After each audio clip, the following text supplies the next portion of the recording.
को नमन करता हूँ और आप सबको प्रणाम करते हुए, क्योंकि आपने मुझे अध्यक्षीय आसंदी पर बिठाया है, तो अपने उस दायित्व का निर्वाह भी करूँगा।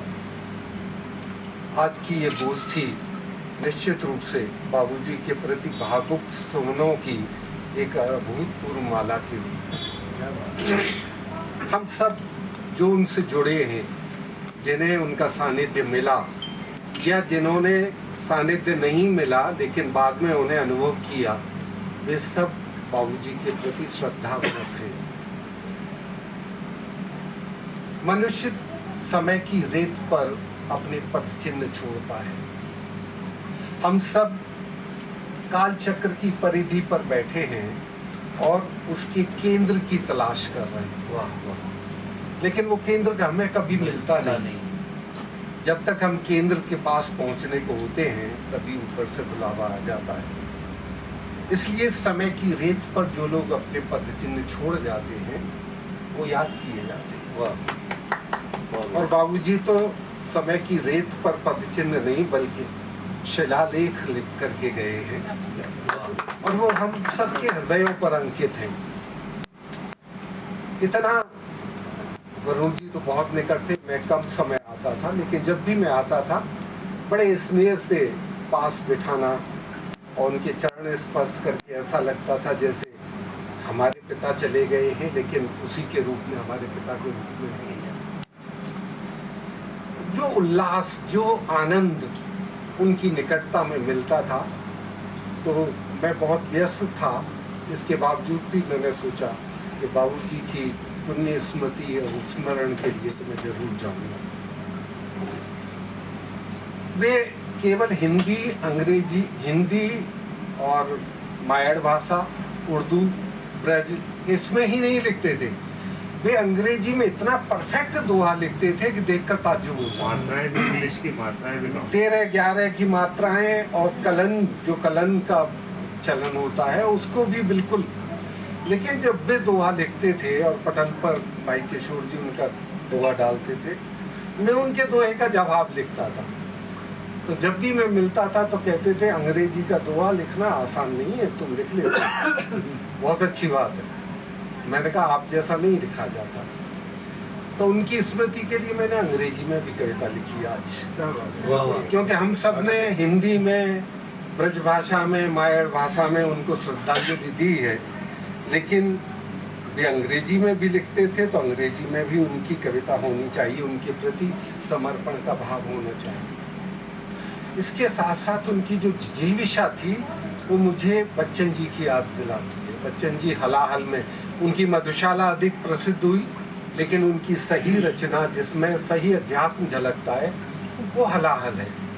वो कहते हैं, देखने में मुट्ठी भर धूल, हवा में फूको तो उड़ जाए, अगर तूफानों में पड़ जाए, अवने अंबर के चक्कर खाए, भला भी किसने उसमें डाल, 4 सांसों में उसको बांध, धरा को दुलराने की शक्ति, गगन को ठुकराने की साथी। उनमें वो जिजीविषा थी। उस जिजीविषा की अभिव्यक्ति के लिए पहले ब्रज भाषा के कुछ दोहे, फिर अंग्रेजी की एक कविता। ब्रज भाषा के दोहे, धरती पे जब तक रहे कविगन रहे सनाथ, धरती पे जब तक रहे कविगन रहे सनाथ, धर्यो सवन के शीश पे बाबूजी ने, धर्यो सवन के शीश पे बाबूजी ने। धन्य बिहारी शरण जी बहुभाषा कविराज, धन्य बिहारी शरण जी बहुभाषा कविराज, सुनो जयपुर कर गए याद आ रहे आज, सुनो जयपुर कर गए याद। सूदो मार्ग नेह को, उन्हें कुछ नहीं, प्रेम, उनकी रोम रोम में प्रेम था। सूदो मार्ग नेह को अपने मन में धार, भेदभाव कियो नहीं सबको बांट्यो प्यार। बहुत बढ़िया, बहुत बढ़िया। देख सबे हर से सदा, मैं आ जाऊं, ये आ जाए, ये आ जाए, कोई आ जाए, किशोर भैया का कोई भी परिचित आ जाए, बस खुश हो जाते थे, उनकी आत्मा प्रसन्न हो जाती। देख सबे हर से सदा दिए खूब आशीष, सरल भाव कविराज को याद करे जगदीश। प्रेम और परिहास की कबहू न छोड़ी लीक, हमेशा बोल प्रेम और परिहास, प्रेम और परिहास की कबहू न छोड़ी लीक, सबके हियरा में बसे कविवर श्री पारीक, कविवर श्री पारीक। और अब अंग्रेजी की एक कविता मैंने आज लिखी है उनके लिए। Memory of you both sweet and clear, memory of you both sweet and clear are treasures that we hold so dear in every heartache and each cheer, प्रसन्नता में भी और दुख में भी, in every heartache and each cheer your love's embrace is always near, your love is always near. Though time moves on and days pass by, समय गुजर जाता है, though time moves on and days pass by, your spirit soars in the endless sky. In each sunrise, प्रतिदिन सुबह सन निकलता है और शाम को ढलता है. In each sunrise and each sunset's glow, your presence is a warm eternal flow. क्या बात है। Your laughter echoes, उनकी प्रसन्नता खुल करके हंसने की. Your laughter echoes in our dreams, हमारे सपनों में महसूस होता है. Your laughter echoes in our dreams, in moonlit nights and sunlit beams. चंद्रमा की रोशनी में और सूरज की किरणों में. Your laughter echoes in our dreams, in moonlit nights and sunlit beams. Though you are not here to share your days, your guidance lights our winding ways. आप नहीं है लेकिन आपकी गाइडेंस है, आपके निर्देश है. Last, the lessons learned from days gone by, गुजरे हुए दिनों में आपसे जो हमने सीखा. The lessons learned from days gone by are stars that guide us through the sky. आज भी हमें ईश्वर ऊपर से आसमान से हमें महसूस. The lessons learned from days gone by are start and guide us through the sky. Your wisdom is still in every choice. It speaks to us in a gentle voice. It speaks to us. और मुझे लगता है मित्रों, इतने बड़े पुरोधा हास्य के थे, उनकी स्मृति में हास्य की कविता मुझे भी सुनानी चाहिए. गंभीर कविताएं तो बहुत लिखते हैं, हास्य और व्यंग्य. स्वागत है. आप तो मूल हाजरिंग के कवि हैं शुरू से. भाई साहब जानते हैं, भाई साहब ने जितने आयोजन किए सब में मुझे बुलाते थे भरतपुर में. हास्य और व्यंग्य भी उसमें होगा. आचार्य हजारी प्रसाद द्विवेदी कहा करते थे कि मुझे आप बोलने के लिए कोई विषय दे दो, जो मुझे कहना है वो मैं कह दूंगा. तो वही मेरी कोशिश है, हास्य के साथ व्यंग्य को जो कहना है वो कह दें. तो पत्नी से शुरुआत, क्योंकि आपने इसी तरह का माहौल बना के छोड़ा है कि मेरी एकमात्र पत्नी ने मेरे दूसरे बेटे की शिकायत पर लगातार तीसरे दिन भी जब मुझे चौथी बार मारा. ये संगत का असर आया. संगत का असर आया. रितेश ने शुरुआत कर. मेरी एकमात्र पत्नी ने मेरे दूसरे बेटे की शिकायत पर लगातार तीसरे दिन भी जब मुझे चौथी बार मारा तो आसमान पर चढ़ गया मेरे क्रोध का पारा. मैं हाथ छुड़ाकर किचन से बाहर आया. ऐसे आयोजन अक्सर किचन में ही होते हैं. मैं हाथ छुड़ाकर यार उपलब्ध होते हैं ना किचन. मैं हाथ छुड़ाकर किचन से बाहर आया और उनको सुनाते हुए जोर से चिल्लाया कि अजी सुनती हो, मैं सच कह रहा हूँ, इसे भ्रम मत समझना. अजी सुनती हो, मैं सच कह रहा हूँ, आज इसे भ्रम मत समझना. आज जो हुआ है उसके बाद मैं वापस नहीं आऊंगा, और यदि आऊंगा तो आत्महत्या करके ही वापस आऊंगा. ये सुनते ही पत्नी मुस्कुराई. ये सुनते ही पत्नी मुस्कुराई. उनकी मुस्कुराहट हमारे दिल में समाई. लेकिन तभी किचन में हुए अपने नागरिक अभिनंदन की याद आई. किचन में हुए नागरिक अभिनंदन की याद आई. हमने हकारत से मुंह दूसरी ओर घुमाया तो तो पत्नी ने बड़े प्यार से समझाया कि हे मेरे बुद्धू पति देव, प्रेम में ऐसे ही संबोधन होते कि हे मेरे बुद्धू पति देव, मुझे मालूम है कि तुम जो कह रहे हो उसे अवश्य करके दिखाओगे, लेकिन मुझे सिर्फ इतना बता दो कि अगर आत्महत्या ही कर लोगे तो वापस लौट के कैसे आओगे। मैंने कहा अरे नादान, इतना तो पहचान, तू तो हर मामले में एकदम नालायक है, जैसे कि कोई अनपढ़ विधायक है। इतना तो पहचान कि मनुष्य की मृत्यु सिर्फ तब नहीं होती जब उसकी सांस रुक जाती है।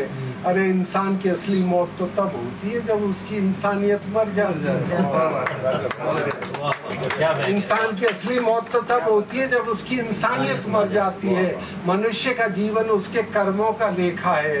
मैंने तो कितने ही मरे हुए लोगों को एयर कंडीशन गाड़ियों में घूमते हुए देखा है। कितने ही मरे हुए लोगों को एयर कंडीशन गाड़ियों में, बुलेट प्रूफ गाड़ियों में घूमते हुए देखा है। इनमें से किसी का जमीर मर गया है, किसी का ईमान मर गया है। ये सिर्फ बाहर से जिंदा दिखाई देते हैं, इनके भीतर का इंसान मर गया है। और तू ये सब बातें कहाँ सोचती है? तुझे तो जब भी मौका लगता है बस मुझे इधर तक पूछती है। हे मेरे ग्रह रूपी वन्य प्रांतर की ताड़का,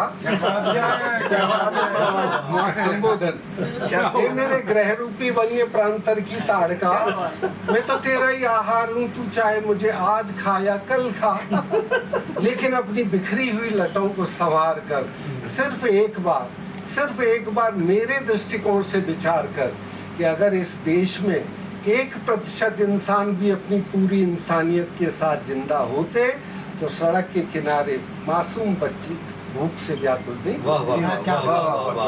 कोई विधवा पेट की आग बुझाने के लिए अपनी आबरू नहीं लुटाती, और किसी देशभक्त की हत्या किसी देशद्रोही के खंजर से नहीं हो पाती। लेकिन तू ये सब बातें कहाँ सोचती है? तुझे तो जब भी मौका लगता है बस मुझे इधर तो पूछती है। हे मेरे मासूम बच्चों की खूंखार माँ, जरा अपना सोया हुआ जमीर जगा, जरा अपना सोया हुआ जमीर जगा। सच पूछो तो हम इस मरी हुई पीढ़ी में जन्म लेकर शर्मिंदा हैं, वरना गांधी और गौतम, सुभाष और चंद्रशेखर तो आज मरकर भी जिंदा हैं। पर आज का मनुष्य अपने स्वार्थ की तप्त रेत में मरुस्थल की प्यास बनकर रह गया है, और कभी कभी मुझे लगता है कि कबंध की तरह बिना सिर वाली डोलती फिरती लाश बनकर रह गया है। और तू ये सब बातें कहाँ सोचती है? तुझे तो जब भी मौका लगता है मुझे धन्यवाद। आपके प्रथम भाग के लिए, आपकी आश्वासन रचना के प्रथम भाग के लिए मेरी 2 लाइनें हैं। जलता है दिल तभी तो आह निकलती है, आह दिल की खून के आंसू सी निकलती है। भरी महफिल में भला कौन चाहता है रोना, पर बस आंसू निकल पड़े तो कैसे जाए रोका। आपके प्रथम पार्ट के लिए, जब तक पत्नी ने आपको प्रताड़ित किया तब तक के लिए। पूज्य बिहारी शरण पारी जी की द्वितीय पुण्यतिथि के अवसर पे जटासा और समृद्ध साहित्य संस्थान के द्वारा जो ये कवि गोष्ठी आयोजित हुई, इसके लिए किशोर जी को साधुवाद देता हूँ, दोनों संस्थाओं को साधुवाद देता हूँ। उनकी यादगार, उनकी स्मृतियाँ ताज़ा हो गई और हम सब लोग नतमस्तक हैं उनके प्रति। और ये जो गोष्ठी का स्तर जो रहा वो वास्तव में बाबूजी के स्तर के लायक था। इस गोष्ठी का स्तर बहुत अच्छा रहा, और अपने मन से जो भी रचनाएं लोगों ने पढ़ी वो वहाँ तक पहुँचेंगी जरूर, भावनाएं पहुँचेंगी हमारी, मेरा ऐसा विश्वास है। रावत जी ने अध्यक्षता की, समय नहीं होते हुए भी यहाँ आए, उनका लगाव देखो बाबूजी के प्रति, यहाँ समय रहते हुए भी लगाव को आए, उनको विशेष धन्यवाद देता हूँ मैं। आदरणीय श्याम सिंह जी आज पुरोहित ने 3-4-5-10 दिन पहले एक वो पोस्ट डाली थी कि मेरे नाम राशि शैलेश लोढ़ा के पिताजी खत्म हो गए, श्याम सिंह लोढ़ा जी। तो मैंने कहा दोनों का नाम एक है। तो इस अवसर पर सब आपको मैं इतना समय जो दिया है ना, आपने करीब 4 बजे, 3:30-4 बजे शुरू हो गई थी, 7:15 बजे। आप सबको बहुत बहुत आभार प्रकट करता हूँ मैं, किशोर जी की तरफ से, संस्था की तरफ से, और जकासा का क्या कहते हैं वो मुख्य प्रभारी होने के नाते से जगह सा श्री दोनों बैठे पढ़ा। और मुझे एक संस्मरण याद आता है। मैं और सुरेंद्र दुबे अक्सर आते थे बाबूजी के पास, और सुरेंद्र दुबे करीब 3-3, 4-4 गीत उनको सुनाता था और बड़े तसल्ली से सुनते थे। और जैसे ही वो अंदर डायरी लेने जाते वैसे ही सुरेंद्र कहता, बाबूजी मुझे काम है। बाबूजी मुझे काम है। तो एक दिन मैंने बाहर आके सुरेंद्र को टोका। अच्छा मित्र सुरेंद्र को, बहुत अच्छा मित्र है। मैंने कहा सुरेंद्र यार कमाल करते हो तुम यार, उनकी उसको आहत करके जा रहे हो आप। उन्होंने भी रचना लिखी, आपने 4 गीत सुना लिए, उन्होंने तसल्ली से सुन लिए, और जब उन्होंने डायरी हाथ में लिया आप यहाँ से चल दिए। तो मैंने यार ये उचित नहीं है, आगे से भी ये ऐसा मत करना, कम से कम उनका मान सम्मान करो। कौन भाई उनकी एक रचना सुन लो। तो मैं अक्सर ये जब सुरेंद्र नहीं होता था, मैं आता था तो बाबूजी मुझसे कहते कि वो मुझे एक आध रचना हो जाए, मैं आप डायरी ले आओ, मैं पहले आपकी रचना सुनूंगा। और जब वो रचनाएं पाठ कर लेते थे और मैं ये कह के कि मैं मुझे याद नहीं है रचना, उनकी सारी रचना मुझे सुननी। उससे क्या होता था, उनको जो एनर्जी प्राप्त होती थी एक कवि को एनर्जी वो उनको मिलती थी। और उस बात की वो कहते भी थे, यार वरुण जी आप मेरी कविताएं सुनते और आप खुद नहीं सुनाते, आपकी सुनने आता हूँ। मैं सुरेंद्र दुबे नहीं हूँ, आप खूब सुना लिया करो मुझे, जितनी भी लिखा आपको सुना दिया। तो ये संस्मरण में इसलिए सुनाया कि कविता जो है ना प्राण शक्ति है, हम लोगों जीवनी शक्ति है। अगर हम लिखते हैं तो सुनने का मादा भी हम होना चाहिए, दूसरे की रचना सुनने का। मैं पुनः प्रणाम करता हूँ, नमन करता हूँ उनको दूसरी पुण्यतिथि पर। और भाई किशोर जी और तो क्या कहना, वो 2 साल से इस कार्यक्रम को कर ही रहे हैं। बस मैं ये कह सकता हूँ कि अच्छा आयोजन हो गया, आपने बहुत अच्छा आयोजन किया है, आपको बहुत बहुत धन्यवाद। और परिवार में धन्यवाद। भाभी जी आगे देखो बैठी हैं। समापन इनके हाथ से होना चाहिए, जैसे इनके पहले आके बैठते सारी तो रचनाएं समापन इनके ही उससे होना चाहिए। आप करा दो भी तो साथ ही 2 शब्द बोल दो तुम भी। बाबूजी की सेवा के लिए उन्होंने नौकरी छोड़ी, ये देखो नौकरी छोड़ी। इनके लिए तो मैंने पहले एक बार पहले भी मैंने अर्ज किया था इनके लिए, भाभी जी के लिए, कि आपको तो आना था इस महफिल में सबसे पहले, आपको तो आना था इस महफिल में सबसे पहले। लोग क्या कहेंगे सम्मा आई है परवानों के बाद। बैठ जी के घोष की हुई थी उसमें। हाँ, उस दिन बोलोगी तुम कुछ सामने आ जाओ हैं? चलो चलो सर, बहुत आभार। बहुत ही आत्मीयता से सबसे बड़ी बात इस गोष्ठी की रही, मैंने ग्रुप फोटो, हाँ कोई किसी को मैं फोन नहीं किया, और मुझे लगा कि जो आत्मा से जुड़े हुए हैं सभी लोग वो आज किसी को भी मैंने कॉल नहीं किया, कोई नहीं सभी लोग ये है। तो ये मेरे लिए सबसे बड़ी, उस पे आ गया सूचना पे। हाँ मैंने कहा भाई तो इनका बाकी सब इनका मेरे पास